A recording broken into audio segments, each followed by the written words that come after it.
whatever activity you do, minimize the impact.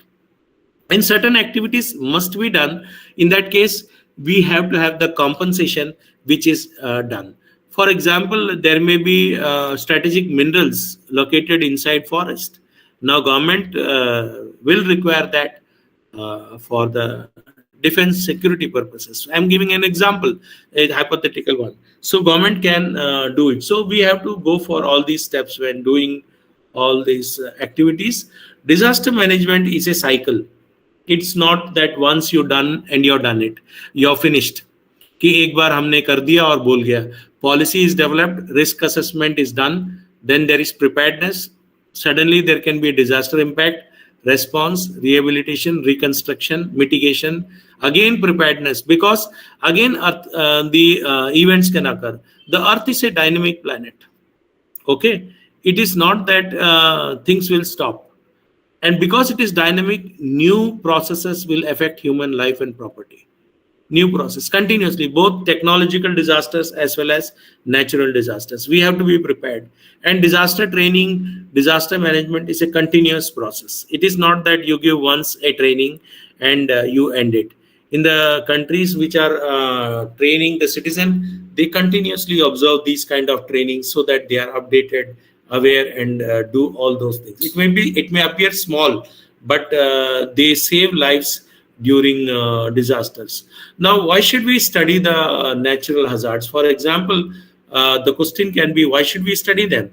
To act to prevent where possible and prepare for the inevitable. There may be certain hazards which can be prevented. For example, if you are going to face in a hilly terrain and there are possibility of landslides, you can continuously monitor the slope stability. There is a term which is called driving force, and there is a term which is called resisting force. When the slope becomes steep, then only the landslide occurs. So you can measure the angle continuously. You can automate the whole process, and you can, when the angle becomes more than a particular desirable one, then you know that a landslide can occur. So you can act to prevent where possible. Maybe you can reduce the angle by depositing the earth materials so that the angle is restored. And you can prepare for the inevitable. For example, nobody can stop an earthquake. Nobody can stop a volcanic eruption, or nobody can stop a cyclone. So these are things. The second one is respond in the best possible manner. Please understand, there are n number of options available for response. If you are trained, then you know which is the response best in a given situation. Once you are trained, you know that if this is the one occurs, these are the possible reactions you can do. So you'll do. And the last one we want is recover quickly from the impact of the natural hazards. That means quickly you would like that they should recover from the natural hazards. Now, whenever a hazard occurs, few questions are always asked. Where is the hazard likely to occur? Why is it likely to occur? And how often these develop into disasters?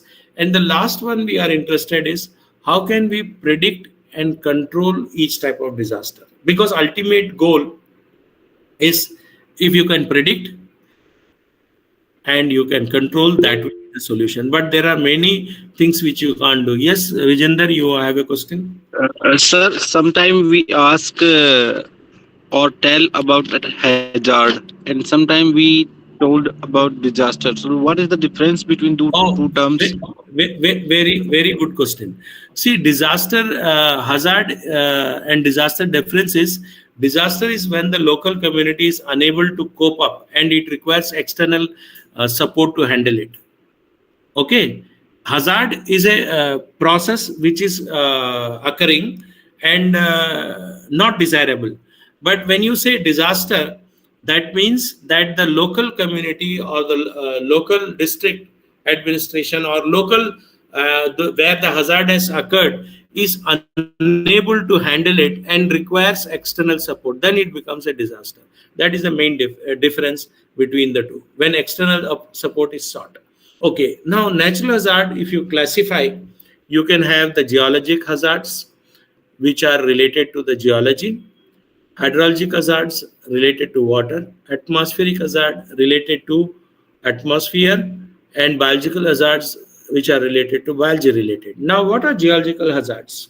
Earthquakes. You must be aware of these earthquakes because they are reported now and then in newspapers. It is shaking of the earth. And why they occur? Again, because stress and strain builds up in the earth, and the plates move and they release the stress, and that causes the earthquake. And the scale which is used to measure the earthquake is Richter scale. You must have seen that in the newspaper. They report two terms. One is Richter scale. Second is epicenter, where epicenter is the place where it has occurred.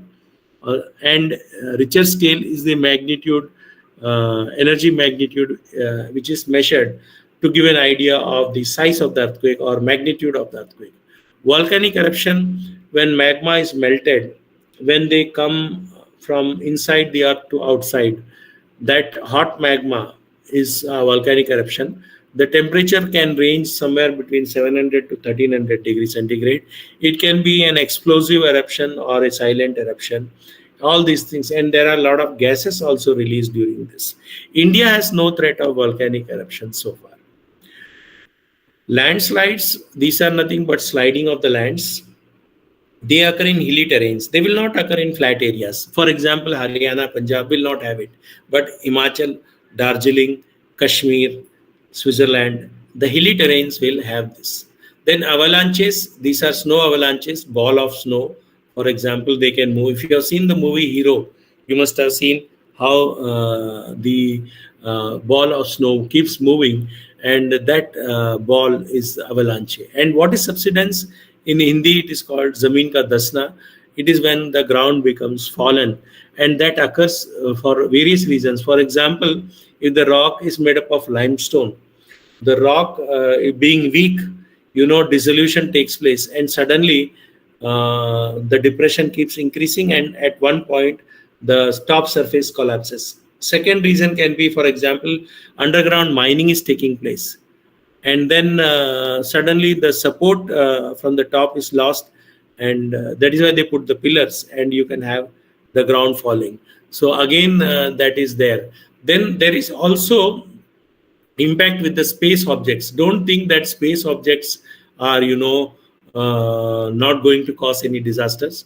We still don't know. In the outside planet, lot of debris are still floating, huge amount of debris.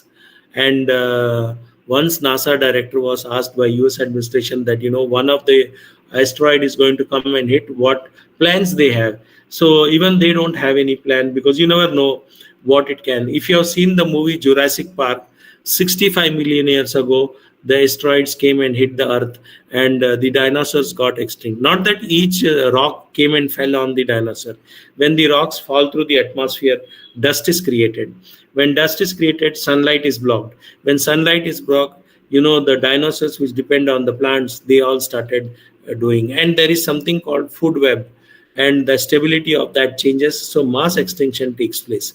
In the earth, some 5 or 6 mass extinctions have taken place in the past. For example, some of the famous ones are like the dinosaur extinction 65 million years ago, or the Permian extinction which took place 252 million years ago. So we have all this. Then atmospheric hazards, there are different speeds of wind, hurricanes, tornadoes. Then droughts, again atmosphere, because if there is rain, there is flood. Otherwise, okay. Severe thunderstorms, lightning again. Biological hazards, you already know about COVID, which took place. Insect infestations, diseases, wildfires, all these are related to the biological hazards.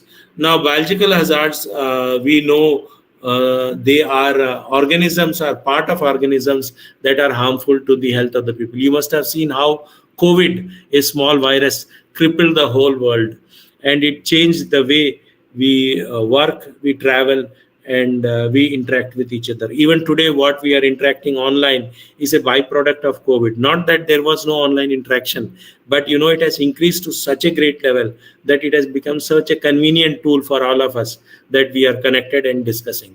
The severity depends on the type, location, and amount released, as well as the affected population size, density, and characteristics. The relative severity of the disease caused by the microorganism is known as the virulence. That is also to be understood. Now, technological hazards, they are related to the technology. If there was no man, there would be no technology and the hazards would not occur.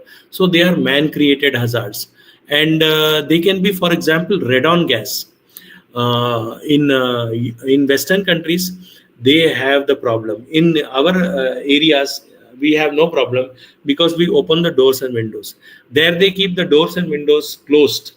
And what happens when they keep the doors and windows closed? If their rock is made up of uh, which are rich in uranium, the daughter product of uranium is radon, which has a half-life of 3 to 4 days, and they are colorless, odorless, and tasteless. And when that happens, it can cause cancer.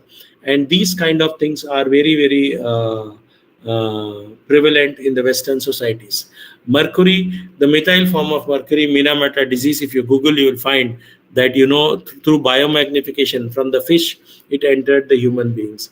Again, one of the big problems which we are facing is microplastics. We don't know how much microplastics we are consuming. There are reports that placenta also has started receiving, human placenta, microplastics. Mother's milk also has reported some microplastics. So you are seeing they are small in size, in nanometers, and these are entering, and these are a huge concern. UN is working on a global agreement to handle this, and very soon we will have an agreement on the microplastics. That is why plastics should be banned. Though plastics, when they were made, they thought it is a wonder product because it replaced metals, because metals are finite and they are expensive. They thought plastic is a good way, but plastic has its own, especially single-use plastics are very not desirable. India government also has a lot of regulations on plastic manufacturing and usage. And if you see asbestos, they are fine fibers.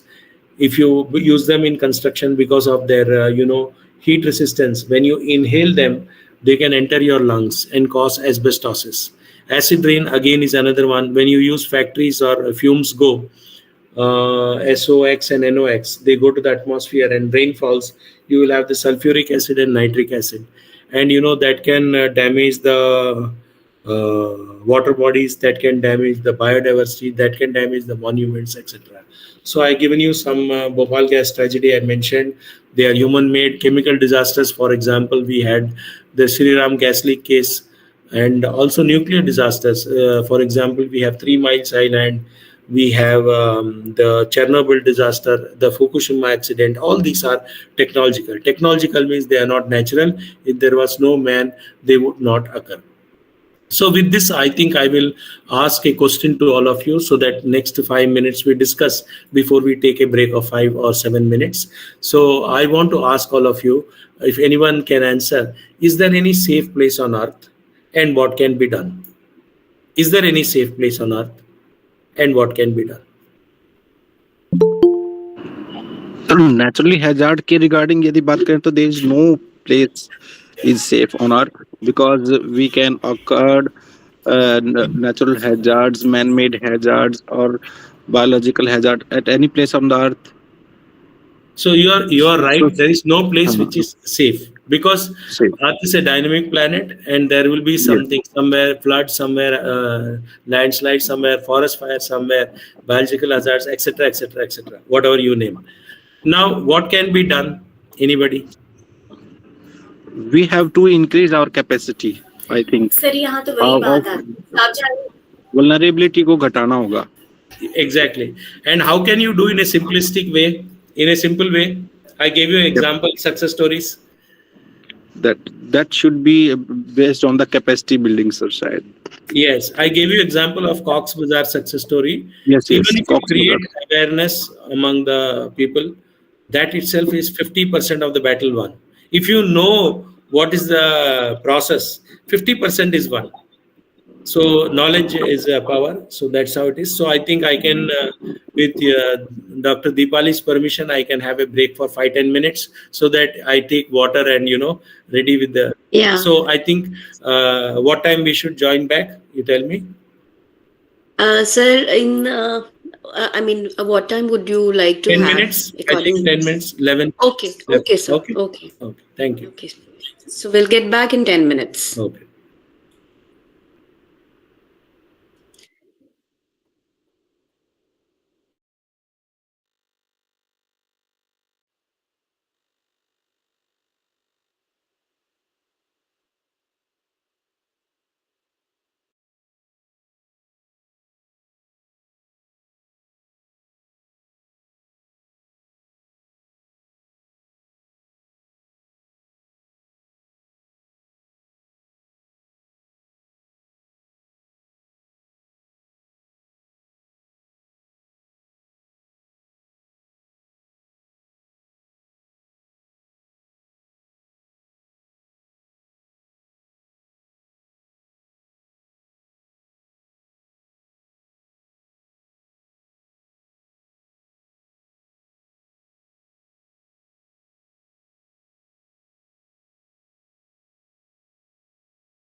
By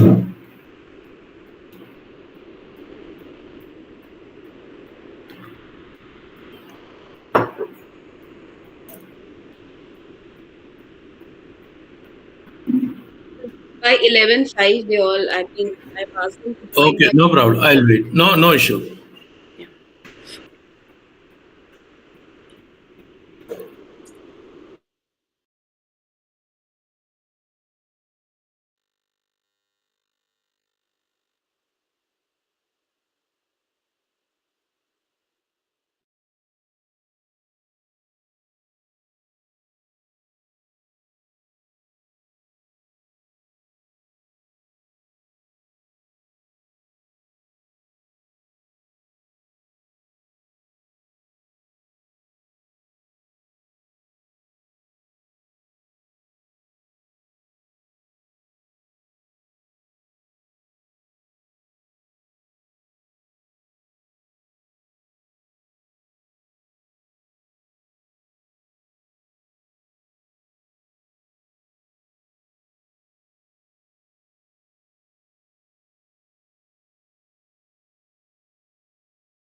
So we can start. It's 11:05.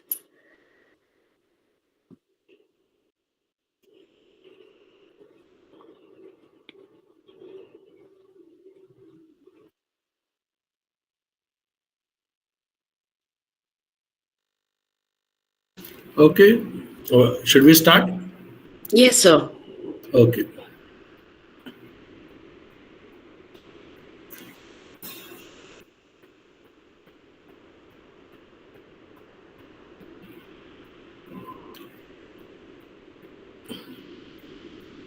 Is my screen visible? Yes, sir. Okay. So now this is a very interesting topic, Sustainable Development Goals. And why I say it's interesting is because that's what the entire world wants to do to achieve the Sustainable Development Goal. In fact, the UGC chairman has given a call that all the youth should work for achieving the Sustainable Development Goals. And we should work on problems which can help achieve sustainable development. That's what the world wants. What is the bottom line of the sustainable development goals? Anybody can say in one line what we aim to achieve out of these goals. One line, so that before I go, I have an idea. If you understand the crux of the issue, what is the purpose of these goals? So to save for future generations. Very good. Ultimately, this will result in human and planetary well-being. The bottom line is implementation of the sustainable development goals will result in human and planetary well-being. This is the bottom line. And the second thing you have to understand is sustainable development is what is aimed for, because the current development models do not satisfy the environment, okay, because it has become unsustainable. And today what you are seeing, the environmental issues are because our development models are not correct. So we will see one by one what is the goal and what is it. Now let me give you a background how this originated, and I'll give you two aspects. The meaning of sustainable development, as you rightly mentioned, Preeti Chauhan mentioned, it is meeting the needs of the present generation without compromising the needs of future generation. That means we should be able to meet the needs of the present generation without compromising the needs of the future generation. Its strict definition is development that meets the needs of the present without compromising the ability of future generation to meet their own needs. And if you see, two important concepts are involved in this. This was a Brundtland report, which was called the common future, our common future. And the concept of needs is given in this, in which particular needs of poor, the world's poor needs should be given priority. And second concept which was given was the idea of limitations imposed by technological and social pressure on the environment's ability to meet the present and future needs. Now, if you see the development from where this term came and how it came, let us go to the some origin of this, how this discussion started. This slide, I will be discussing about the early environmental awareness and global movements which led to this term, 60s to 70s. And we will see the first conference which was held in 1972, the Stockholm Conference and Limits to Growth. We will see what it is. The book, how many of you have heard about Raquel Carson's Silent Spring book published in 62? Has anybody heard about this book? It's a very important book. Yeah, yes, sir. We have heard about this book. Okay, so this book was raising the dangers of the chemical pesticides, and this made people think in the West whether the models are correct. And in 1969-62, she wrote the book. There was a catastrophic Santa Barbara oil spill off the coast of California, which highlighted the dangers of industrialization and adverse effect on the ecosystem. Now, both these events inspired the first Earth Day, which was held in 1970, and which saw 20 million people rally in the United States for the environment. So this is how the early environmental awareness movements were held about the environment. Now, the Stockholm Conference was very important. It was the first conference which was held in the field of environmental science, and United Nations convened the first conference on human environment in Stockholm, and the first time environmental issues were globally addressed along with economic growth. Earlier, economics and environmental science or environment and economics were not viewed as favorable partners. So this was the beginning where they thought that environment and economy should go together, and the Stockholm Declaration recognized the growing environmental crisis and called for action to reconcile economic development with environmental stewardship. This was an important aspect of this, that to reconcile environmental development, economic development with environmental stewardship. In that same year, a book was published, Limits to Growth, published by Club of Rome and Massachusetts Institute of Technology, and warned of the unsustainable path of continuous economic growth.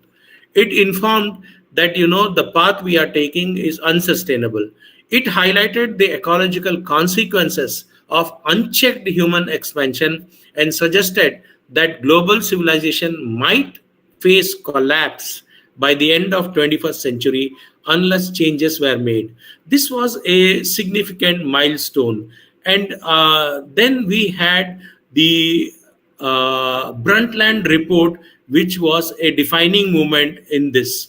The Brundtland report was given in 1987, and this was chaired by Dr. Gro Harlem Brundtland, and the report was Our Common Future, published in 1987, which formally gave the definition of sustainable development. That means development that meets the needs of the present without compromising the ability of future generation to meet their own needs. That report emphasized the need for integrating environmental protection, economic growth, and social equity. It underscored the importance of balance between the three pillars, that is, environmental protection, economic growth, and social equity for sustainable progress. So this was the first conference, and our Prime Minister also attended the 1972 Stockholm conference. And as a result of that, if you see, in 74 we had the Water Act, which was there. Then 81, by then we had the Air Act, etc., etc. All these followed these international regulations. Then the next important international meeting which was held is the 1992 Earth Summit and Agenda 21. If you see, the 1992 Earth Summit was United Nations Conference on Environment and Development. It was also called as Earth Summit, and it was a landmark event in the sustainable development history. It was held in Rio de Janeiro in Brazil, and this time was attended by heads of states, policymakers, activists, NGOs, etc. And the key outcomes included the Rio Declaration. Now, what was this declaration? This document outlined 27 principles of sustainable development, emphasizing the rights of the state to pursue economic and social development while protecting the environment. Please understand, here the emphasis is that states can pursue development while protecting the environment. It gave two important concepts which were the first time given in this conference, was the precautionary principle and the polluter pays principle. Precautionary principle means the principle in which if you are uncertain of a certain outcome of an activity, it is better to err on the safer side. You have to take precaution. And the polluter pays principle means one who pollutes has to pay the price of the cleanup. And this also gave rise to the forestry principles, and it recognized the importance of forestry in biodiversity conservation, in protection of indigenous rights, and in understanding and protection of the ecological processes. This also gave rise to Agenda 21, which was a comprehensive action plan calling for sustainable development to be implemented at the local, national, and international level. So you can see this meeting was very, very important, and it led to the signing of critical agreements, this 1992 meet or the Earth Summit, including Convention on Biological Diversity, as well as Framework Convention on the Climate Change. Let us see what progress was made regarding sustainable development, progress and challenges between 1990s and 2010. After the Earth Summit, various international communities met, and the important ones I am mentioning: in 1993, the creation of Commission on Sustainable Development to monitor the implementation of Agenda 21 and promote global efforts towards sustainability. So in 92, you had the meeting.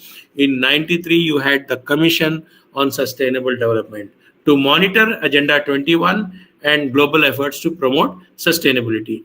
5 years after the 1992 summit, it is called Earth Summit Plus 5, or it was held in 1997. It reviewed the global progress and reinforced the commitment to Agenda 21.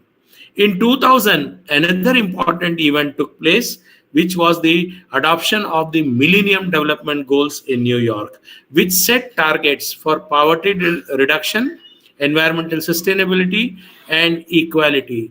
These goals laid the groundwork for future sustainable development goals.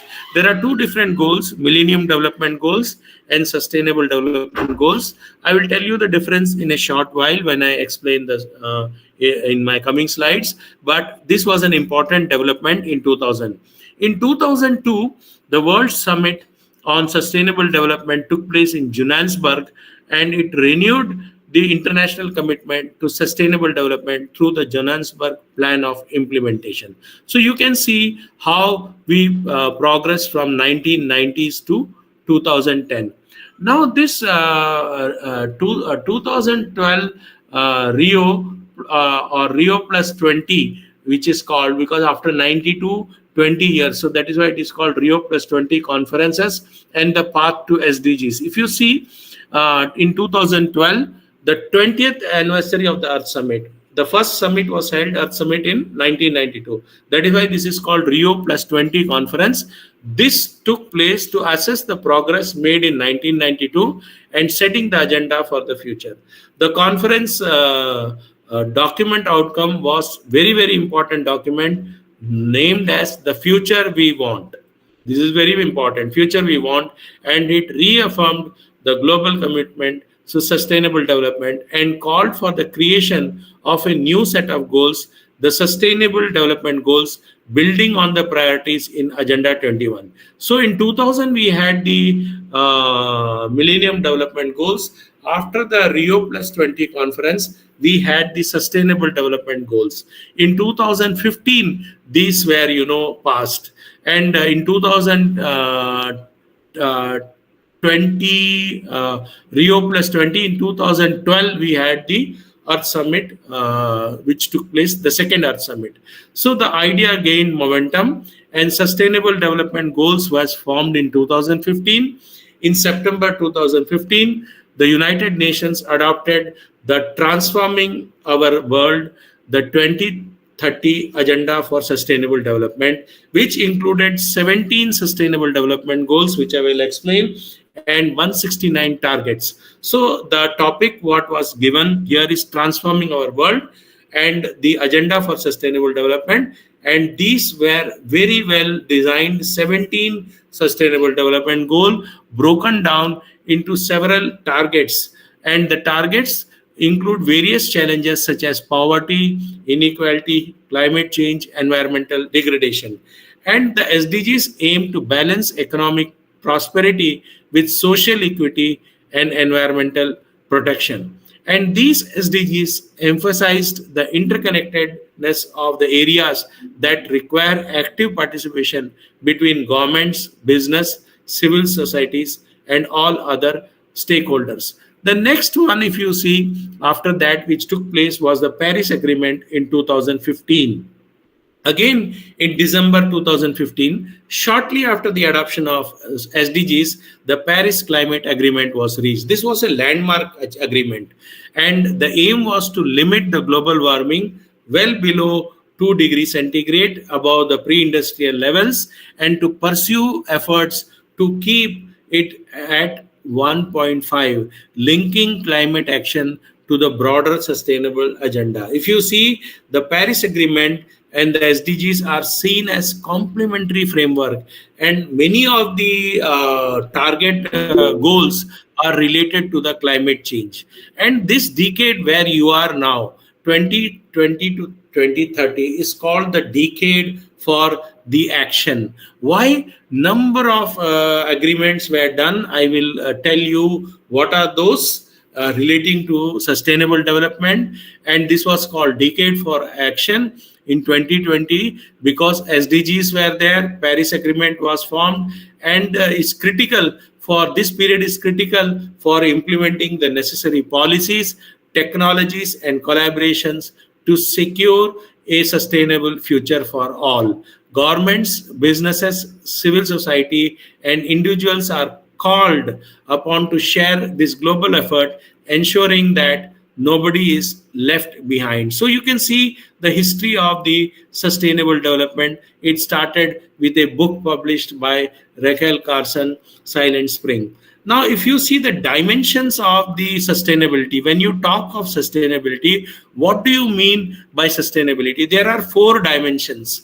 And the first dimension is the environmental sustainability. Now, what do you mean by environmental sustainability? Environmental sustainability refers to the ability of natural system to remain productive and resilient while supporting human life. That means it should not be that the environment is only suitable for the current generation and next generation faces the problem. And environment should be resilient and remain productive. That is the very important aspects. And the first principle, if you see, of the Rio Declaration was human beings are entitled to a healthy and productive life in harmony with nature. And that is how the cornerstone of sustainability is emphasized. Environmental sustainability, when you talk about that, it talks about various aspects like resource conservation, pollution reduction, protection of diversity.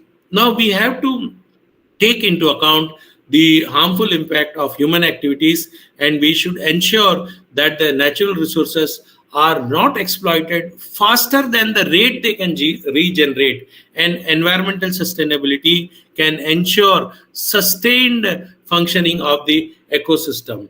This is important, and it encourages the use of renewable energy, sustainable agriculture, and efficient waste management practice. And one of the key concerns of environmental sustainability is climate change, which is caused by human activities, of fossil fuel usage, deforestation, industrial pollution, excessive greenhouse gas emission. These climate change, I will talk when I talk about the goal number 13, leads to various effects like rising sea levels, destruction of habitat, etc., etc. And environmental sustainability also advocates for reduction of waste, including hazardous waste, etc. All these things like natural capital, which includes air, water, minerals, forest, must be used responsibly. That is the meaning of the term environmental sustainability. This is the first dimension. The second dimension is the economic sustainability. What is economic sustainability? It involves creating economic systems that can maintain the current consumption levels without without harming the ability of future generations to fulfill their own needs. That means the economic systems, we should be able to produce goods and services so that the future generation is not, suffering. Traditionally, economic models, they assume that natural resources were unlimited, and if there is technological advancement, we will automatically replenish resources. But we know now that natural resources are finite and not all can be replenished or renewed. So economic sustainability, in a way, stresses the importance of efficient resource management to ensure that economic growth does not lead to environmental degradation. So this is very important. And sustainable economic practices, if you see, they encourage the use of clean energy, green energy, circular energy economy principles, focus on reducing waste, reusing materials, and recycling resources. So in addition to resource efficiency, economic sustainability advocates equitable distribution of wealth and access to opportunities. It clearly recognizes that social stability and environmental health are crucial for economic success. The third pillar, which is there in this diagram, you can see, is the social sustainability. What is social sustainability? Social sustainability focuses on the ability of the society to ensure the well-being of its people while promoting equity, inclusion, and social justice. This is very important. Equity, inclusion, and social justice. So that the difference between have and have nots, the inequality within and between countries does not arise. It encompasses concepts such as equity, empowerment, accessibility, participation, cultural identity, and institutional stability. Social sustainability recognizes that development should benefit all members of the society and not only a privileged few. It is very important. This concept highlights the need to provide access to basic human rights and services such as education, healthcare, and employment to all individuals, regardless of race, gender, or socio-economic status. This is very important for fostering a socially cohesive environment. And the relationship between social and environmental sustainability is very critical. For instance, poverty and environmental destruction are closely linked.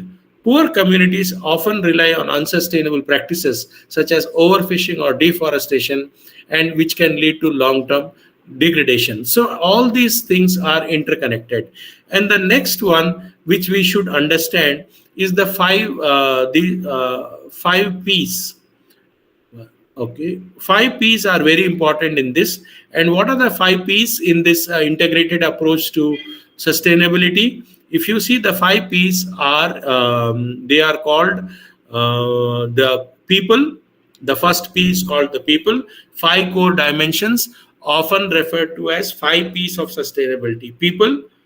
The social sustainability aims to eradicate poverty and hunger in all forms, ensuring that every individual has opportunity to realize their full potential with dignity and equality. So the first P is the people. And the second P is the planet. Environmental sustainability emphasizes safeguarding the planet from degradation through responsible management of natural resources. So this is very important. Planet should be protected through responsible management of natural resources. The first P is people, second P is planet, the third P is prosperity. The prosperity, economic sustainability, strives to ensure that human beings enjoy prosperous lives that are in harmony with nature. They should be prosperous, but their activities which they conduct to be prosperous should be in harmony with nature. The fourth P is the peace. Social sustainability also ties into peace by promoting inclusive societies, justice, and strong institutions.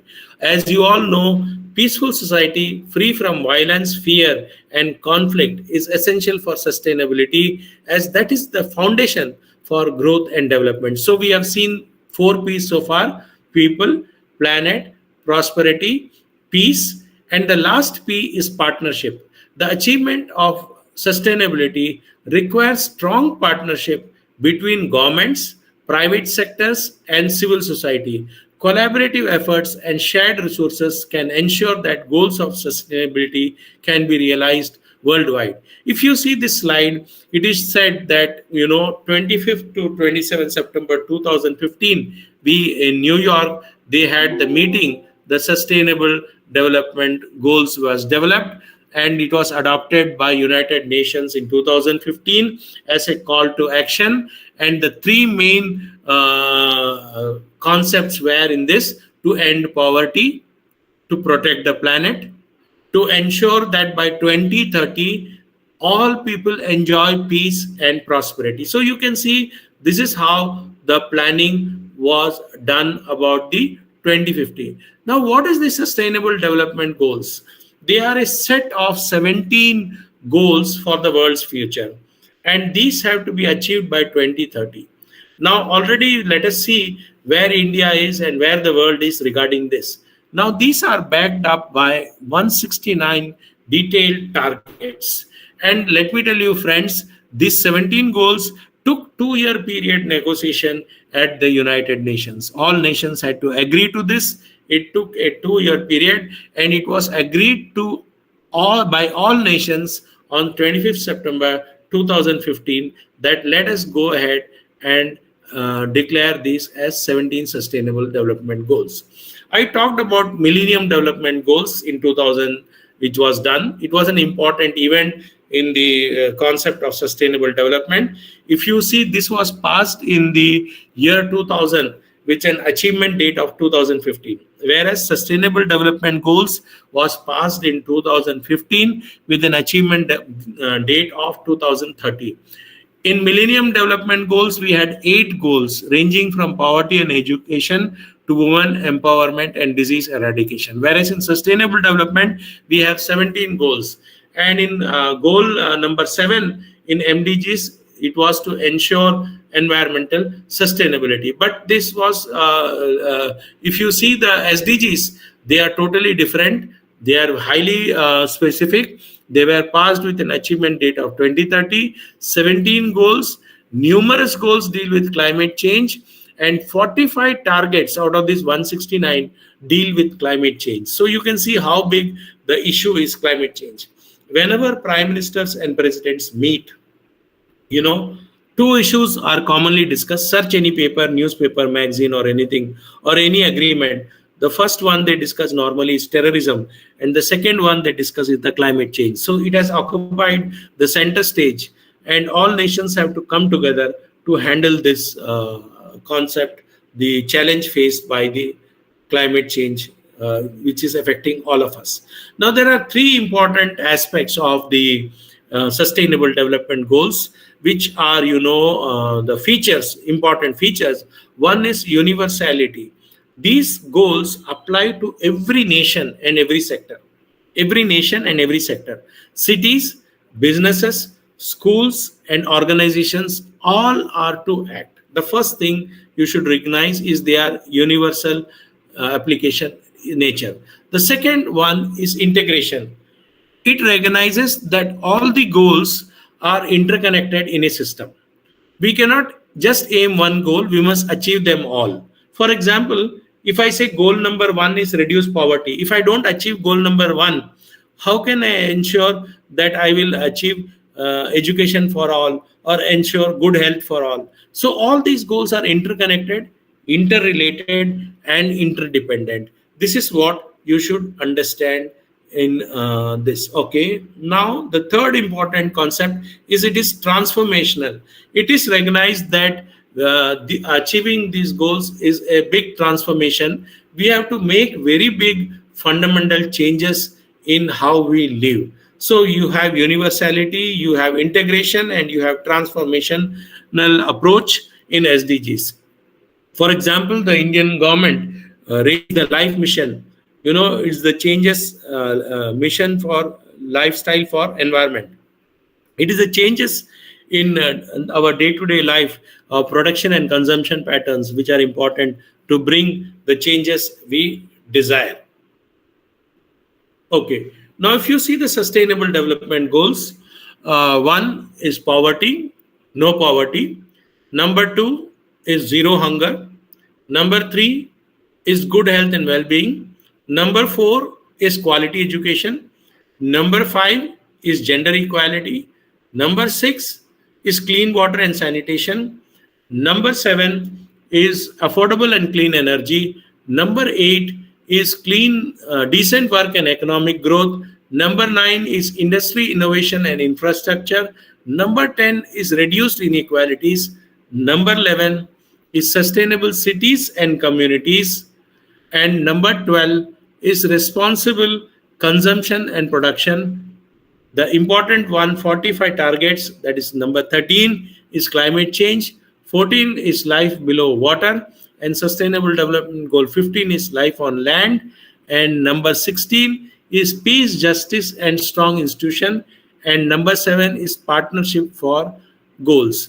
Now I will ask a question to all of you to just to see if you are around or you are disappeared. Are you around? Yes, sir. Yes, sir. Yes, sir. Okay. Now, is there anyone who feels that they cannot relate their subject to any of these goals? Is there anyone? Whenever you submit a project, if you want to make your project very important or your research article, you should try to link to one of these 17 Sustainable Development Goals. Then your project assumes global significance. If there is anyone who thinks that their work is not related to these 17 goals, please let me know so that we can discuss on that.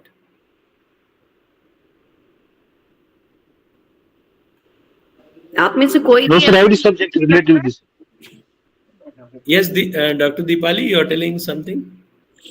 No, I was just trying to tell participants that, if they understand the question or not. Okay, Um, sure. Yes, sir. No subject is there who is not related with them. All the subjects are related to them. Okay, so Sumiji, what is your subject? So my subject is education, sir. Okay, obviously you are very well fit with the quality education goal number 4. Yes, sir. There is also reduce the inequalities. Obviously also gender equality also you can fit in. Yes, sir. Yes, sir. Okay. Is there anybody else who can relate their subject with these 17 goals? Anybody else other than Mudasir, Sumiji? Anybody else? Sir, number 13, climate action. Your subject is Botany, sir. botany. Of course, you can relate to climate action, but you can also relate to life Life on on land, yes, sir. land and 15, also yes. life below water. Yes, sir. Yes, sir. Okay. So anybody else? Sir, if I will tell, I can say that all the 17 goals are related to my subject. Which subject Because are you? environmental science subject, sir. Okay, where are you doing this environmental science, Vani? Sir, I am at GDC Chandamkiri, Kashmir, Baramulla. Okay, you are in which university? Sir, Kashmir University. Okay, okay, okay. There is an environment science department there, huh? Yes, sir, yes. Okay, okay, good, very good. So obviously related. So I'm happy. I'm going ahead. You are connected. That's good. Hope you are finding this interesting. Yes, sir, it is quite interesting, sir. We are enjoying it. Okay. Now, if you see, we break up the goals into social aspects, environmental and economic aspects. The first is social aspects. It is the goal number 1, no poverty. Goal number 2, zero hunger. Goal number 3, good health and well-being. Goal number 4, quality education. Goal number 5, gender equality. And goal number 6, clean water and sanitation. So these are all the goal number 1 to 6 are the social aspects. Now let us see one by one in slight detail. Now goal number 1 is no poverty. And let me tell you, friends, this is the bedrock of all goals. If you do not achieve this goal, you cannot achieve rest of the goals. The first thing is to eradicate poverty. End poverty in all its forms everywhere. SDG 1 is the bedrock of all goals. If you are poor, you cannot think of education, you cannot think of health, you cannot think of well-being, you cannot think of peace and strong justice institutions. All those things are interrelated. You will be surprised that the data which was collected based on the data which was collected in 2015, we have around 736 million people who live on less than $1, $1.90 per day. Let us say approximately 160, 170 rupees per day. So 736 million people live on, less than $2 per day, 1.90. It's something we have to think about. And the second one is zero hunger. Extreme hunger and malnutrition challenges in many countries. You must have seen many East African countries where there is famine. And it is not only a question of removing hunger, it is also a question of having a nutritious food. One is removing hunger, and second is to have the nutrition which is essential for this. We have to end hunger, achieve food security, and improve nutrition and promote sustainable agriculture. That is why governments are giving in the schools the nutritious meal which they are supposed to give for the growing child, so that they get the required supplements for them to grow. The third goal is good health and well-being. Ensure healthy lives and promote well-being for all at all ages. Because of this, life expectancy has increased, and infant and mortality rates have declined. Can anyone tell me the average life expectancy which is taken age? Sir, of human? Yes, human. In Japan, there is 90, sir. In other countries, it varies from country to country, sir. Average? Average is 75 to 80, sir. Around, you can see 68 or so is taken. But now the age will increase because of biotechnology and all the medical advancements. You will be surprised, long before, the average age was less than 50 also at one point of time, if you see average life expectancy. But today, world over, the old people are also living very long lives. And in certain societies, we have the aging societies, where old people are more in number than the young people. That's not the case in India, but in most countries. And that's why they are now thinking of raising the retirement age in some of the countries. So these are all the issues which are coming. Ensure inclusive and quality education for all and promote lifelong learning. So by 2030, boys and girls should have complete free primary, secondary schooling, quality education. Now, lifelong learning is an important concept which UN has also advocated. And also our NEP also says about lifelong learning, because the technology, the knowledge expansion and explosion is so fast that we have to continuously update ourselves. Otherwise, we will find ourselves irrelevant. When the banking system started using computers, many of you may not know, because your age, I don't know, must not be of that you understand. But when we were young, the banking people went on strike. They did not want the computers to be introduced. Today, if you are in a bank, you should know how to use a computer. And today they are finding it very convenient. So similarly, AI is also going to disrupt many of the things. And education is an important tool. Those who are from education, one or two faculty members told me they are from education. And the gross enrollment ratio is around 27, 28. Those who don't understand the term, just let me tell you, is the youth between 18 to 23 years who have access to higher education. And this is very, very less. And the NEP aims by 2035, we will reach 50%. That means we require double the number of universities, more than double, to achieve this. And also we should follow the digital route. So you're seeing that the number of youth who are having access to higher education is very less.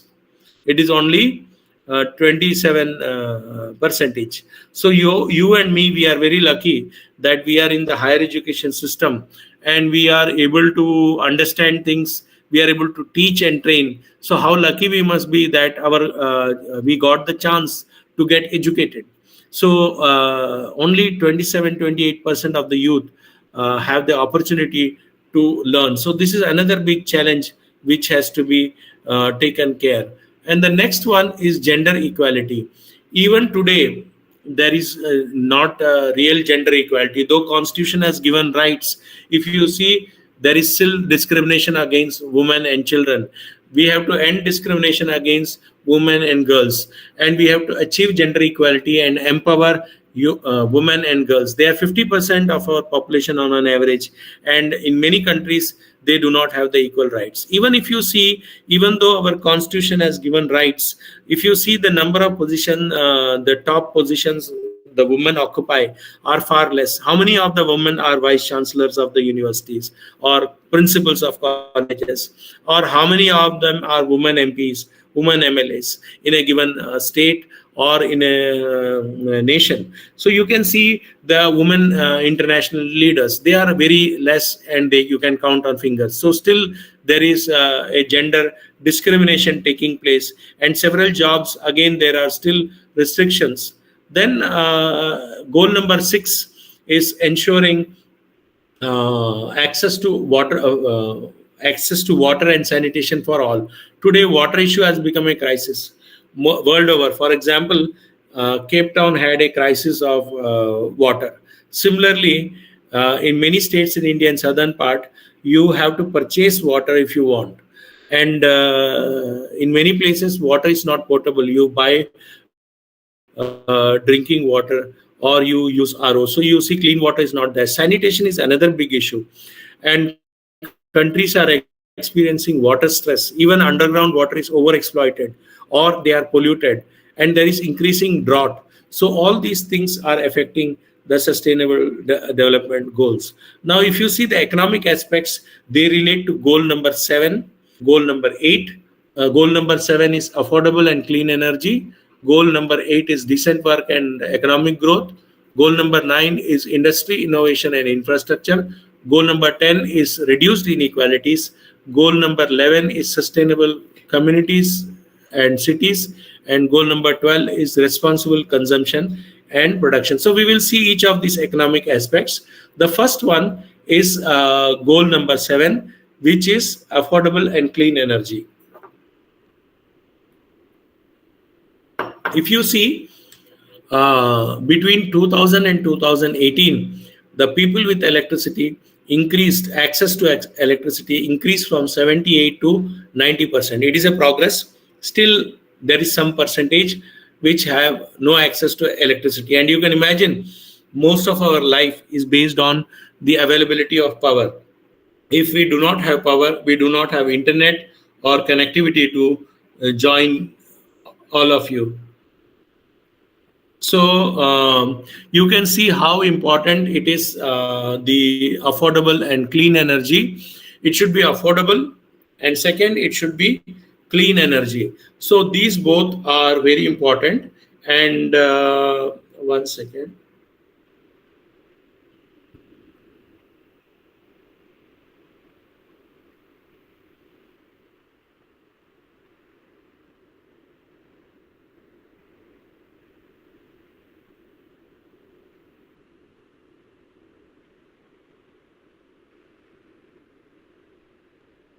Okay.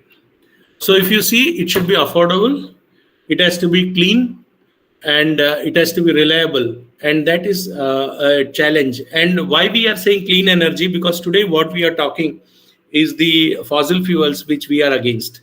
And just to give an information, India derives 70% of the electricity from coal plants, thermal power plants. And coal is a polluting fuel. Fossil fuels are to be replaced. There are some countries for solar power, and solar energy is clean. The only problem with the solar energy is it is capital intensive, and that is another issue which has to be met. Again, there is another issue which is coming, is after the lifetime of the usage of the solar panels, where do we dispose them or how do we reuse them? These are some of the issues which are coming. Now, there is goal number 8. Goal number 8 relates to decent work and economic growth. This is to encourage entrepreneurship and job creation. It involves promoting inclusive and sustainable economic growth, employment, and decent work to all. Let me tell you, India is number 3rd or 4th in startups now. And the research and innovation environment has to be encouraged. The ecosystem has to support startups. And that's very important, so that they become job creators and not job seekers. And we require disruptive technologies to handle the kind of problems we have. Just like you have Ola, Uber, all those things, they are disruptive technologies. The way they have changed, the way transportation is being done. So all these things are very important. For example, Blue Smart is another app which they have started, which is running only electric vehicles. So all these startups are required so that you can create green jobs and support these kind of activities. So decent job and economic growth. Now, industry, innovation and infrastructure is very important. We have to invest heavily in infrastructure and innovation. We have to build resilient infrastructure, promote sustainable industrialization. That means industrialization should not affect the environment. It has to be sustainable, and it has to foster innovation. That is what is required in this sustainable goal number 1. Now, the goal number 10 is very important. It is reducing inequality within and among countries.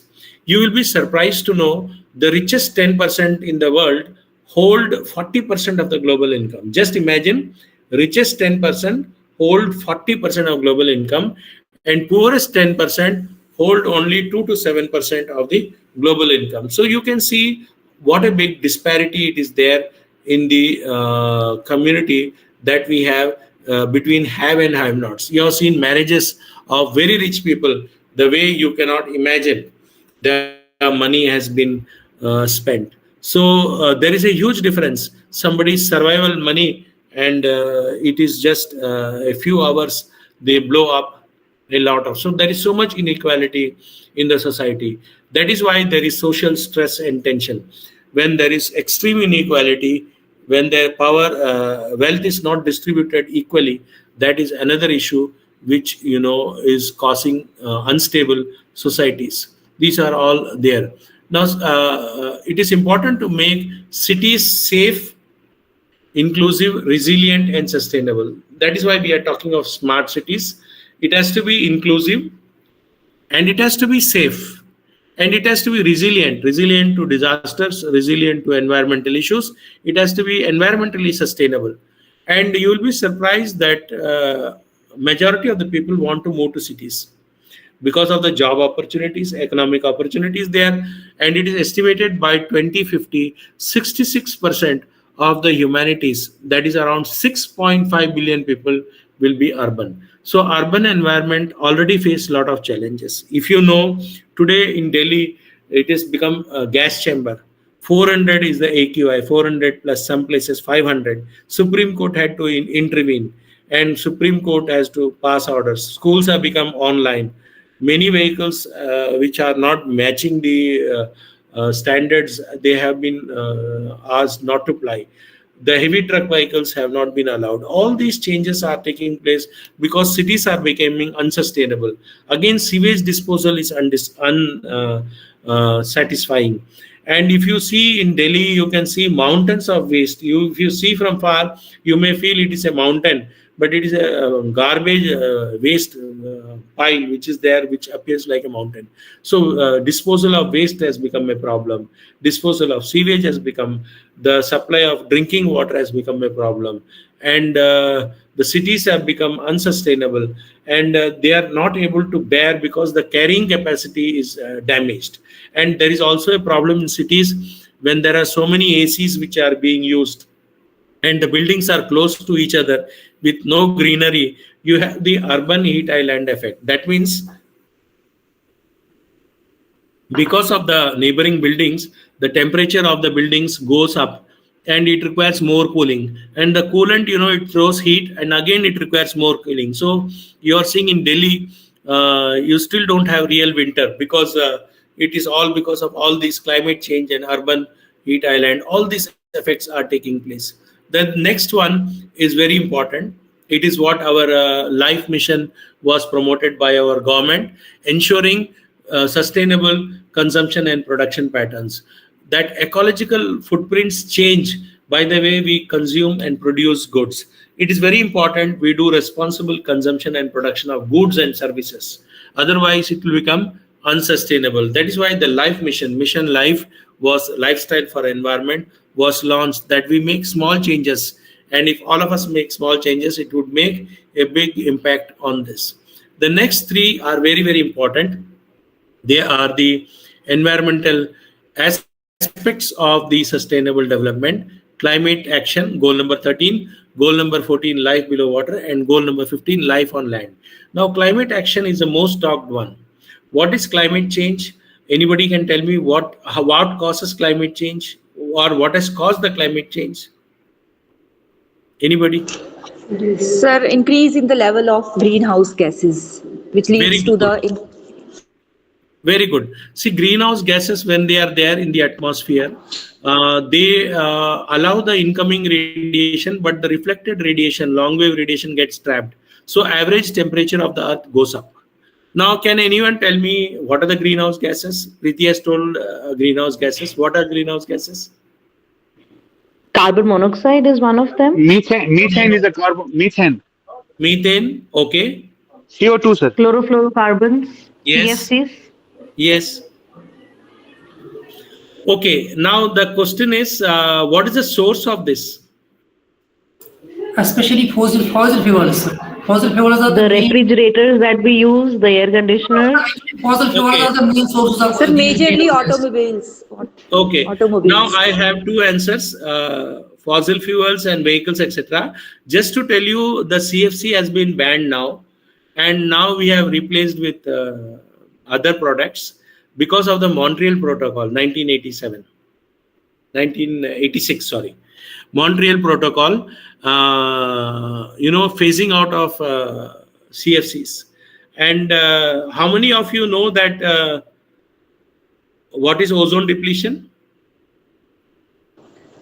Ozone depletion is Thinning of ozone. yes.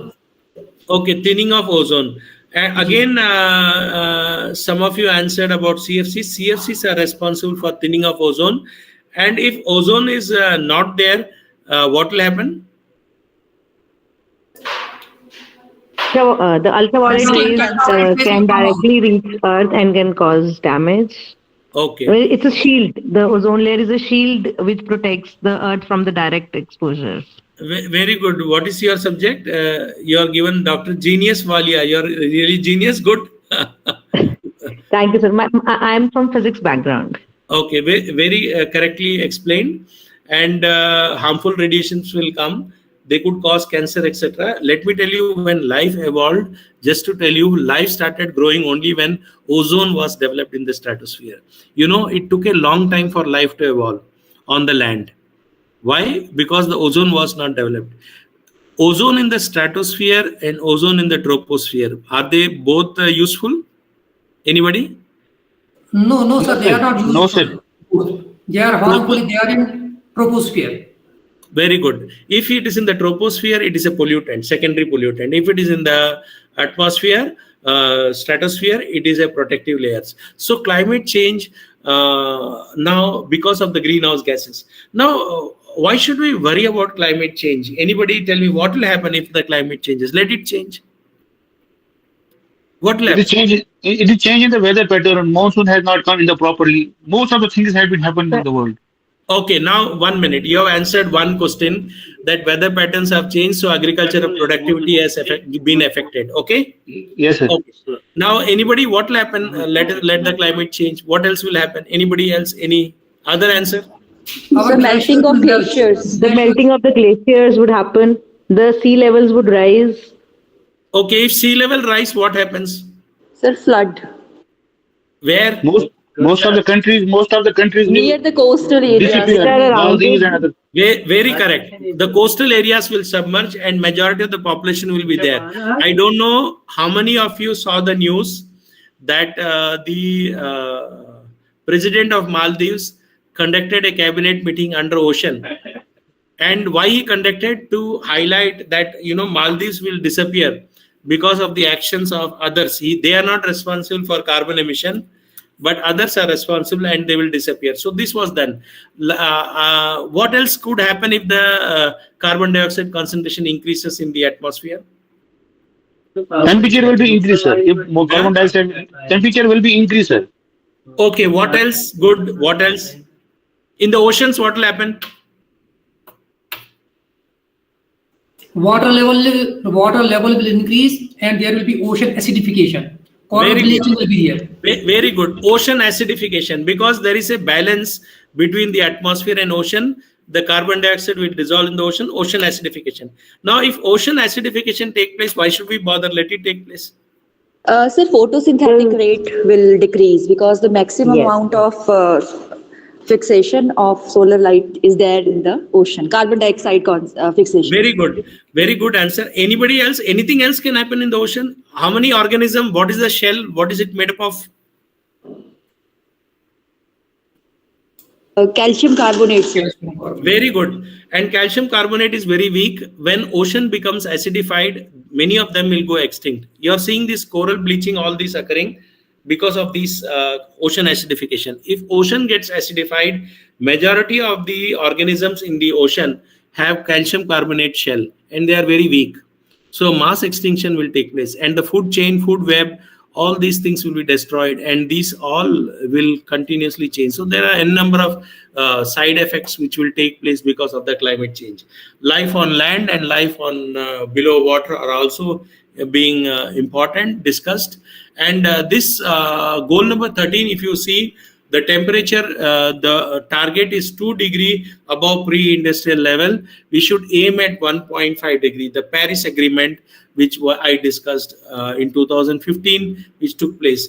It is take urgent action to combat climate change and its impact. And this is a very important one which affects so many things.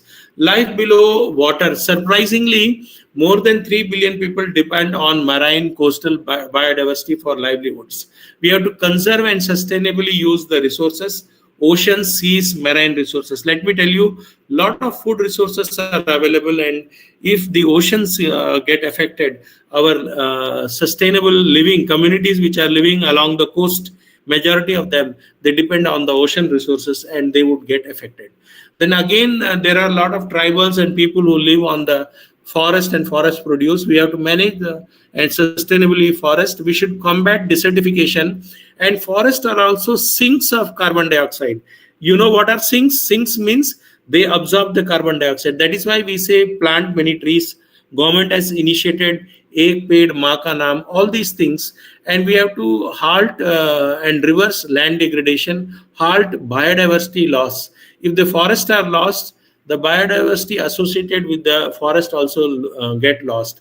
Every year, 13 million hectares of forest are lost, and it is goal number 15. And if you see places like Sweden, they have 60-70% of the area, the Scandinavian countries, which are covered by forests. That is why they are very clean and pure. You will also be surprised to know countries like Bhutan, have in their constitution that they will have 60-70% mandatory forest land. And such kind of decisions help them achieve the sustainable development goals. So you can see they perform better than us. Then the next one is goal number 16 and 17, peace, justice, and strong institution and partnership for goals. They are governance aspects. So you have social aspects, environmental aspects, economic aspects, and governance aspects. You have divided them into 4. And unless there are strong institutions, peace, sustainability cannot be achieved. And there is importance of the partnership which is required for all this. Now, peace, human rights, and effective governance is required. You will be, when I show you the ranking of the sustainable development goals of the different countries, you will see those countries where peace and strong institutions and justice are there. They are more sustainable society than where there is, more of. So then you have global partnership, strong partnership and cooperation. We have to revitalize the global partnership for sustainable development to achieve these goals. Now, this decade is very important. Had I told you in the beginning that there is some disturbance, please. Yeah, Pankajji, your mic. Yeah, please. So this decade is very important. UN decade on ecosystem restoration, and this I set you a number of agreements. This is 2021 to 30. This UN decade is intended to massively scale up the restoration of degraded and destroyed ecosystem. One is destroyed completely, and second is degraded to stop the degradation. It is important to fight climate crisis. It is important for the ecosystem restoration to prevent the loss of millions of species. It is important because they provide certain services and products and services. It is important because they enhance food security, water supply, and livelihoods. So this is a UN decade for sustainable ecosystem restoration. Now this decade is also important for the sustainable development goals. The Sendai framework also falls in this period, 2015 to 30, and the substantial risk of disaster risk and losses in lives, livelihoods, and health. And also, interestingly, it is also UN decade for ocean science for sustainable development. You see the importance of this decade where you are living. You have ocean, you have ecosystem restoration, you have disaster risk reduction, you have sustainable development. All the major agreements are to be achieved in this period. Now, ecosystem restoration, if you see, there should be incentives and financial investment to be made. And it is important to consider the way in which lands and oceans are exploited. It is important to fund research and education. It is important in inspiring a movement of people, business, and government through celebrating the success stories. So these are some of the things which we should understand. Ecosystem restoration, if you see that it assists in recovery of ecosystem. Either they have been degraded or they have been destroyed. And if they are not degraded or destroyed, we should aim at conserving the ecosystem so that they remain intact. Why it is important? Because the ecosystem restoration provides economic benefits, and you will be surprised to know economic benefits of such intervention exceed 9 times the cost of investment. That means if you invest 1 rupee, you will get 9 rupees. Economic benefits of such intervention exceed 9 times the cost of it. You invest 1 in ecosystem, 1 rupee, you will get 9. Whereas if you do not do any action, inaction is at least 3 times costlier than ecosystem restoration. So you can see, if you don't act, you lose a lot of money. Ecosystem services benefit people in many ways, either directly or indirectly, in the production of goods and services. For example, forest, we get the food produce, we get the products, all those things. We get provisioning services, for example, food materials, energy, which are directly used by people, fresh water, wood, fiber, fuel, and services. Ecosystem does a lot of regulatory services that regulate the environmental media or processes. For example, climate change is regulated by ecosystem. Flood regulation is done by ecosystem. Again, disease regulation is done by ecosystem. Water purification can be done by ecosystem services. So you can see type of services can be cultural, those related to cultural or spiritual needs of the people. For example, aesthetic services. You enjoy visiting a forest or a spring or going to a wild area, and there is no price. There is spiritual value in it, there is educational value, and there is recreational values. And the supporting services, they underpin the other type of services. For example, they help in nutrient cycling, they help in soil formation. Soil degradation is one of the serious issues which is taking place, and they help in that, and they help in primary production. So you can see ecosystems, how they are important. Now, COVID and SDGs, are there any links? Are there any links to these COVID and SDG? Anybody? Has COVID affected the achievement of sustainable development goals?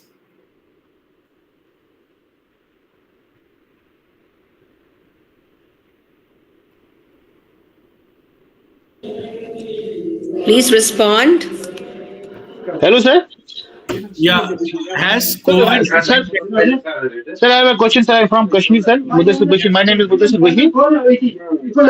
Sir, what is the impact of overpopulation on sustainable development? Is population explosion is a disaster? Obviously, population explosion is certainly a serious issue in environmental study, because the environmental impact depends on the population, the technology, and the impact. If you see the equation, more the population, the resources. So population is an important issue. That is why those countries which are overpopulated are having problems, because the scarcity of resources is there. Also, when there are disasters, because of population density, more people die in an event. So population has a big impact on sustainable development. That is why it is very important for us to have a balanced population growth. Explosion, if we have, it will stress the sustainable development goal. There is a direct relation. Population sustainability is related to the population number, the technology which is used, and the impact that technology creates on the usage. So that's very important. Now, as COVID affected the sustainable development goals, Yes, sir. It has directly affected the SDG goals. Since during the COVID time, the first thing that was disrupted was the education system and our healthcare system. Okay. So, okay. Now we will see. Yeah, please go ahead.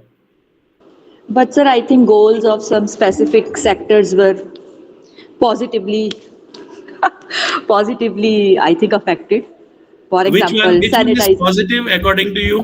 Sir, I think pharmaceutical industry and hand sanitizers and all the equipments. So I think they Okay. have grown very rich. So Okay, you have a point. You have a point. They have grown tremendously during this period. Yes, we will see all these goals and how SDGs have been affected. It is not that if COVID had not come. Yes, please. And sir, less carbon emission due to closure of industry during that period. Very soon we recovered that whatever we gained, and that is not a solution to reduce carbon, because I will tell it is not the way societies can be sustained. Okay, and I will show how COVID has affected the achievement of sustainable development goals. Don't think that if COVID was not there, we would have achieved. Still, we lag behind in many goals. We means the world as a whole. But COVID has, derailed many of the achieved projects. Now we will just see quickly. SDGs are roadmap for humanity. COVID-19 has its triple health. Some of Preeti, I think, mentioned its impact on health, education, and income will affect outcomes. SDGs have received a blow. COVID that will be far-reaching for years to come. Now, what is the relationship between sustainability, environment, and society? If you see the intersection of the three spheres, if they are balanced, I told you the dimensions of sustainability, that is important, that it matches the environment and the social equity and economy. That's important in sustainability. Now, let us see, where does India stand? Now, in India, if you see, the sustainability rank is very poor. It is 112. And top 5 countries, if you see, the score is out of 100 marks. And this is State of India's Environment 2024 report. And if you see Finland, Sweden, Denmark, Germany, Austria, they are all in rank top 5. And they are all stable, peaceful countries. And bottom 5, if you see, Somalia, Republic of Yemen, Chad, Central African Republic, South Sudan, all these are unstable countries. And if you see, the development goals are very less. India is also not doing well in the sustainable development goals. If you compare with neighbors, you see India is poor. Below, Bhutan is doing better than us. Maldives, Bhutan got a rank of 61. Maldives 68, Sri Lanka 83, Nepal 99, Bangladesh 101, India 112. Only behind what we are seeing neighbors are Pakistan and Afghanistan. So you can see India ranks below 5 South Asian countries in sustainable development goals: Bhutan, Maldives, Sri Lanka, Nepal, and Bangladesh. And it ranks 112 among 166. It is not a good performance. And major challenges in 9 goals, including zero hunger, good health, and well-being. So we are lagging behind in all these goals. Now, if you see, India's performance has gone down in SDG 10 and 15 and stagnated. What is 10 and 15? If you see the goal, let us see what is 10 and 15. Anybody remembers the 10 and 15 goal? One is reduced inequality, I think. Yeah. 10 is the income distribution has not been good enough. One is this. 10 and 15 is life on land, deforestation, etc. have taken place. So you can see that goal number 10 and 15 we have not performed well.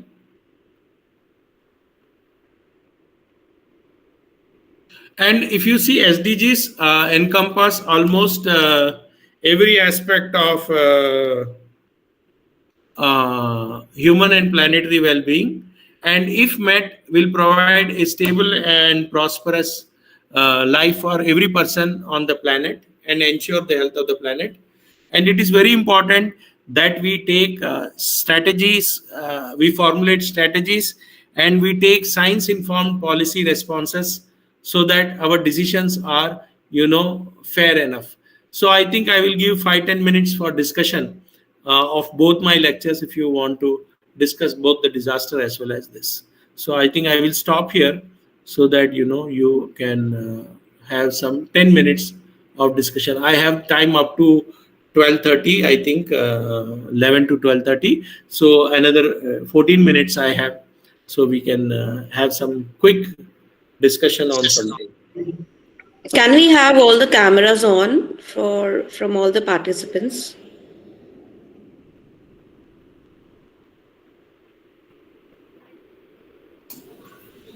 Sir, please may I ask a question?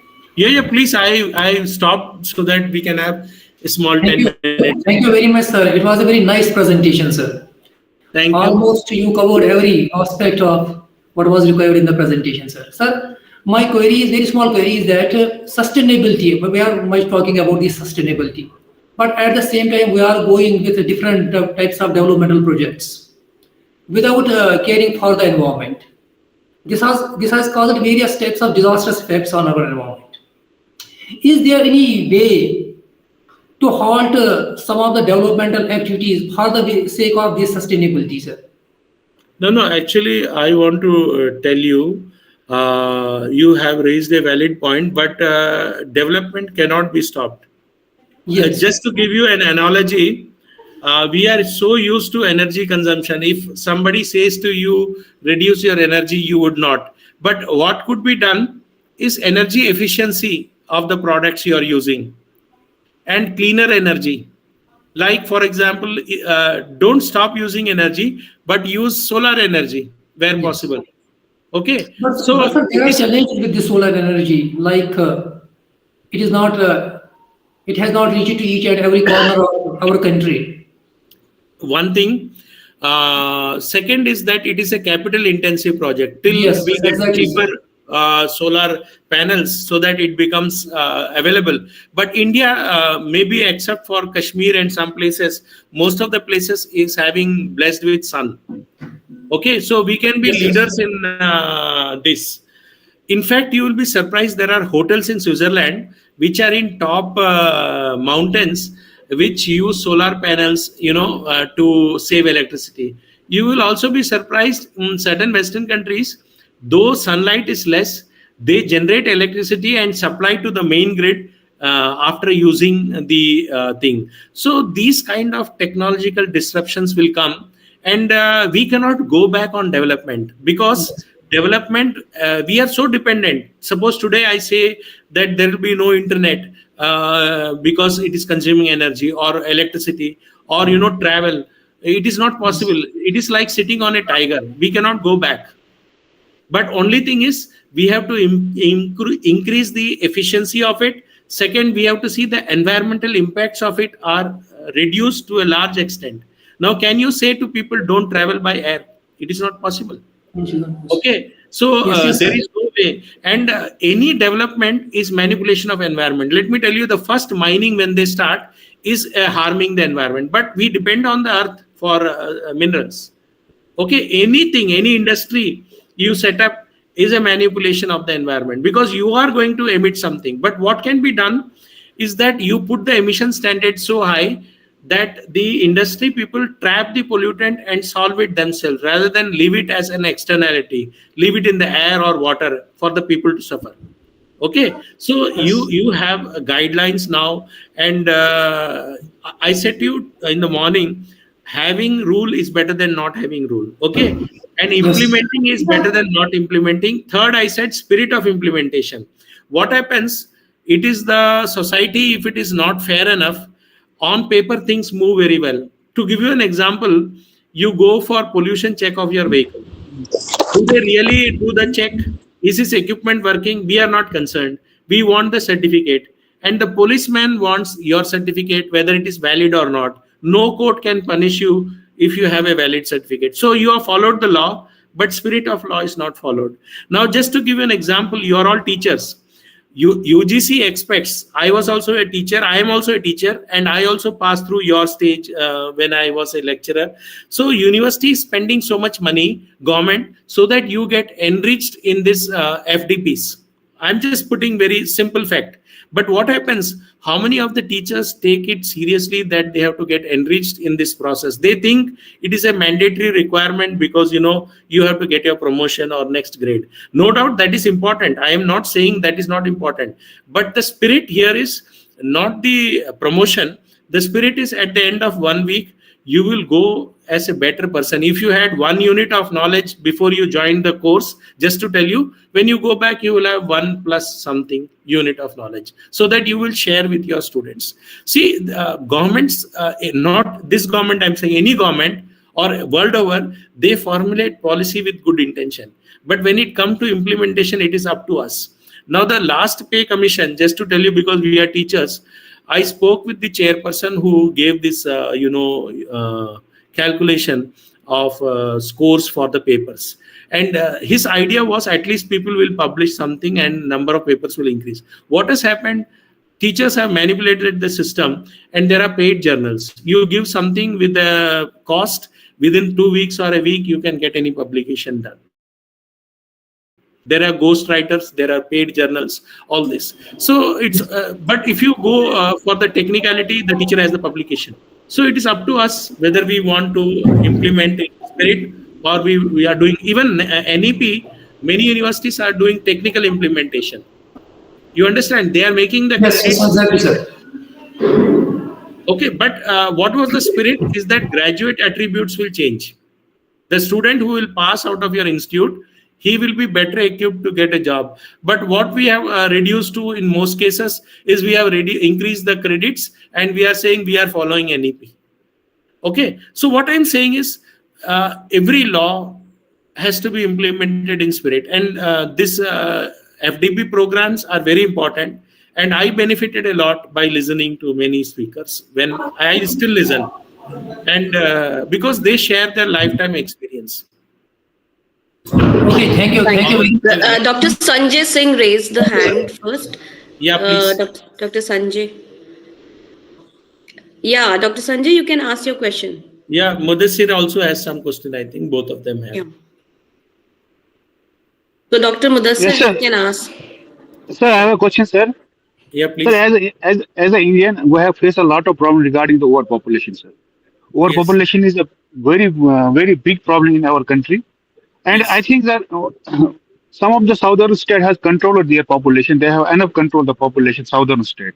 But what the problem they face now, they have not a political representation. As all the decisions have taken by the northern state, as a representation from the UP, representation from the Bihar, representation from the Madhya Pradesh. But this is a negative impact of the controlling of the population. What to do that they will get the enough population? If we control a population, we have the same representation in the central government. That is why we can be sustained. In one side, the northern state has increased in population, but they do control a population. This is a negative impact on the sustainable development. Whereas the southern state has controlled population, but they have a negative impact on that. They have no representation on the center because they have controlled the population.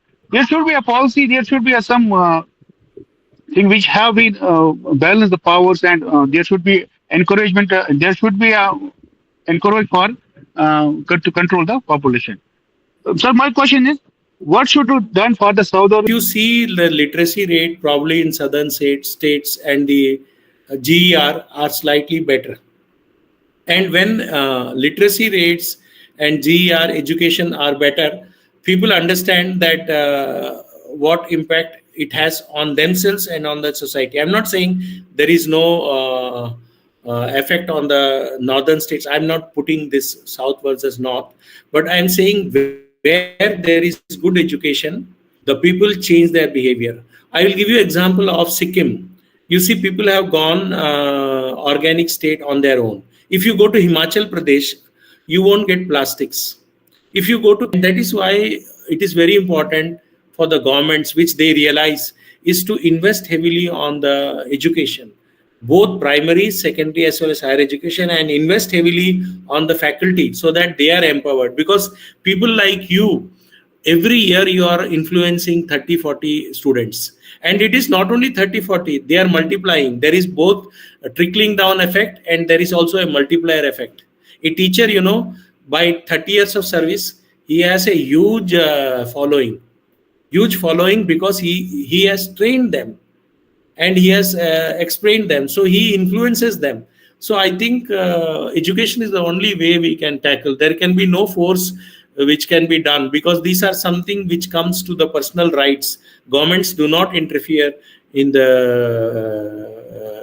number of children you have. Probably that is a very sensitive issue that comes to personal freedom. So somewhere a line has to be drawn. It is only the self awareness of things that is very important. I don't think, except China, any country has forcefully controlled population. I don't think so. At least I am not aware of any other country other than China. So I think those kind of things may not work. But what may work is that people have to be educated and told about what you said about the impact on their own family and on the surrounding environment. And that's how we can change. Okay, sir. Thank you, sir.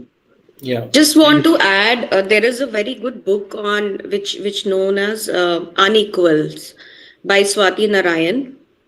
So this is actually a book where this particular researcher has gone into all the Asian countries, the neighboring countries of India, to understand that, why we are lagging behind in sustainable development goals, why India is lagging behind. So she has done an intensive survey in all the countries to understand what are the government schemes, how they have been implemented, and what has been the impact on these. So when you read this book, you will have an idea as to, where we are lagging behind. You will have a very good understanding also about how Indian policies are being persuaded and being implemented in comparison to the other countries. So it's this researcher is from TISS, Tata Institute of Social Sciences, and it's a very good book to read for. Thank you, Deepali, for adding. I just want to add one more thing to what she said. There is State of Environment report which is available online in Down to Earth, CSE. So the Sustainable Development Goals, where we stand in comparison to other, and the critical analysis is given in that. You can read that book also. It's available online, so you can see that. State of Environment Report 2024, CSE. Sir हम जो है श्रीमती इंदिरा गांधी जो India की prime minister थी, उन्होंने Stockholm conference में ही बोला था कि there is a close relation between population, poverty and pollution. Yes. और जिसे जो है जोहान्सबर्ग में एक्सेप्ट किया गया. और जब तक पॉवर्टी को हम रिव्यू नहीं कर सकते हैं, तब तक हम ऐसे पर्सन को क्रिएट नहीं कर सकते सोसाइटी में जो इन्वायरमेंट फ्रेंडली बिहेवियर करे. और जैसे मुदस्सर ने कहा कि साउथ स्टेट जो है पॉपुलेशन को कंट्रोल किए हैं, इन्वायरमेंट पे अपना कंट्रीब्यूशन दे रहे हैं, तो उनकी जो है हाउस ऑफ पीपल में रिप्रेजेंटेशन कम होने का खतरा है. तो उसके रिस्पेक्ट में ही कॉन्स्टिट्यूशन अमेंडमेंट के द्वारा 2026 तक के सीटें फिक्स कर दी गई हैं. और उनकी डिमांड के अकॉर्डिंग आर्गुमेंट भी चल रहे हैं कि उनकी सीटें, उनका रिप्रेजेंटेशन कम ना हो. तो उसके रिस्पेक्ट में भी डिस्कशन चल रहा है कि उसका निगेटिव इफेक्ट ना पड़े. नहीं, बिल्कुल ये वेल प्रूवन फैक्ट है. पॉपुलेशन, पॉवर्टी और एनवायरनमेंट इंटरलिंक्ड है, ऐसे वेल प्रूवन है. Not only in a society, between countries also. जो पुअर कंट्रीज है उनकी एनवायरनमेंट देखिए खराब है, विद इन ए नेशन देखिए पुअर लोकेलिटीज उनका खराब है. ठीक है, ये प्रूवन. क्योंकि सर देखिए, अगर कोई पोस्ट ग्रेजुएट है, प्रोफेसर है, डॉक्टर है, इंजीनियर है, चाहे वह किसी कम्युनिटी का हो, चाहे वह SC ST OBC मुस्लिम ईसाई सिख, वहाँ देखिए पॉपुलेशन कंट्रोल है ड्यू टू देयर एजुकेशन. लेकिन जो गली नुक्कड़ जो एकदम लोग रहते हैं, उनके यहाँ ज्यादा बर्थ रेट है. तो they have not knowledge, lack of knowledge. इसीलिए मैंने एक ही बात कहा, education is the tool where we can democratize society and we can get liberated. Education जरूरी है. जैसे आप और हम समझते हैं इस बात को, शायद उनको समझ होने से वो काम और अच्छी तरीके से वो हैंडल कर पाएंगे. Preeti wanted to say something. Maybe you can have your last something. You wanted to say something, Preeti? Yes, sir, regarding that population issue only. Because India is the country, because we talk about the development, sir. And I think politicians, their basis is that how much development they can prove that they have done. So for that, they need labor. And that's why I think they want to degrade the level of education. We talk about literacy rate, this is itne percent and all, but I think real term में सिर्फ sign करना is not literacy. So that No, no, education, yes sir. So I think that kind of मतलब politicians को सबसे पहले educate होना पड़ेगा sir. उनके लिए भी एक test होना चाहिए, commission होना चाहिए, so that we can get educated politicians. नहीं देखिए, मैं एक चीज क्लियर कर देता हूँ कि कोई भी कंट्री में कौन जीतता है, one who gets the vote. So voter decides the thing, and there can be no qualification for them because they are the ones to fix the law. Please understand this. You know, it is a very cyclical problem. If you send educated people to the parliament and who are really truly understanding the issues, they would make a difference.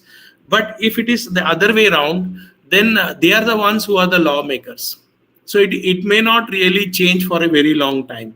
And legally, anybody, and let me tell you, degrees don't mean that you will be better. There are many prime ministers, presidents who have been here in India and abroad also, who are not educated, but they were great leaders.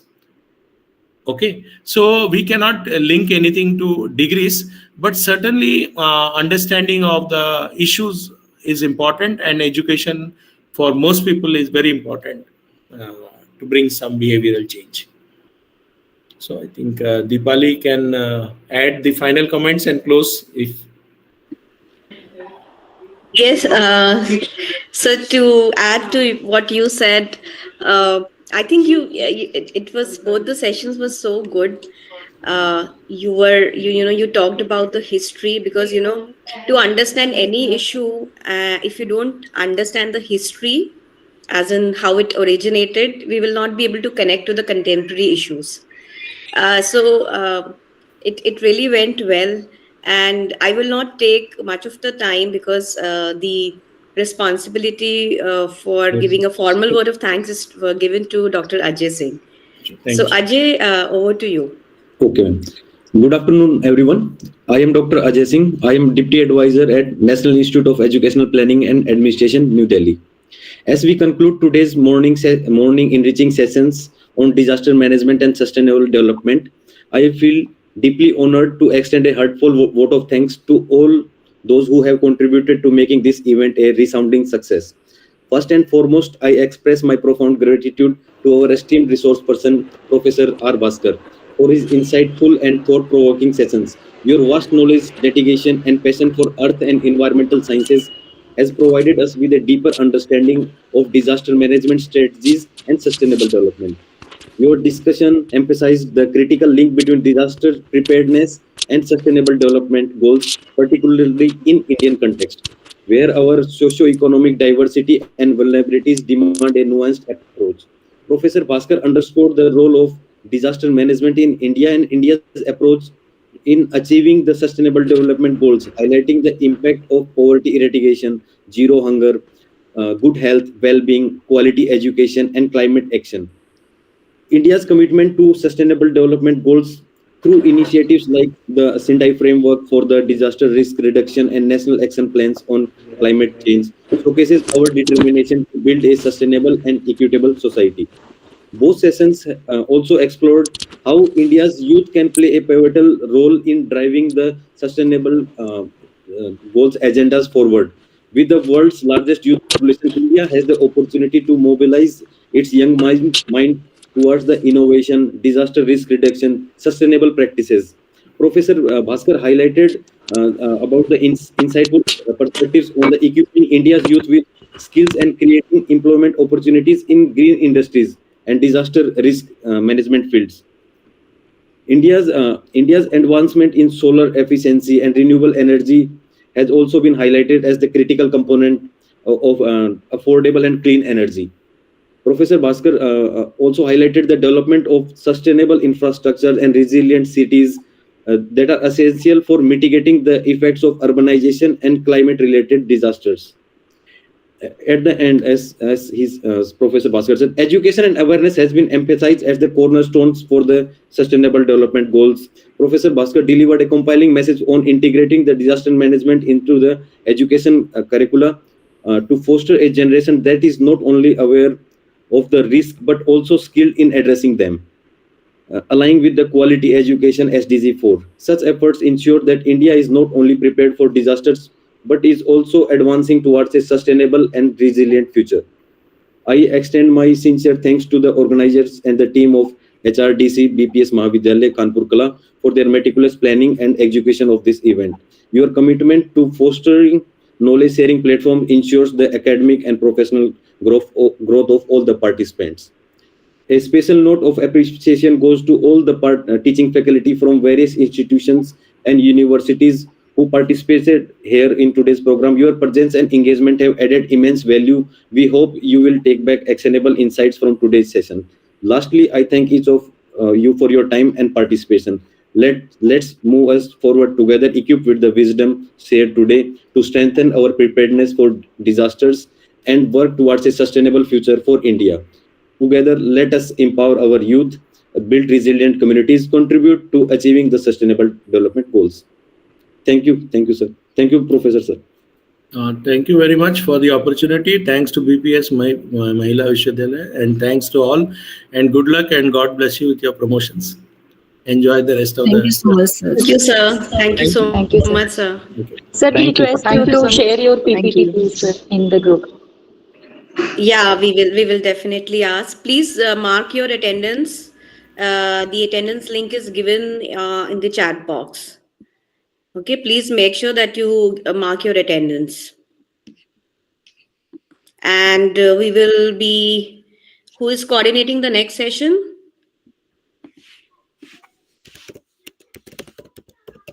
I'll be coordinating it, ma'am.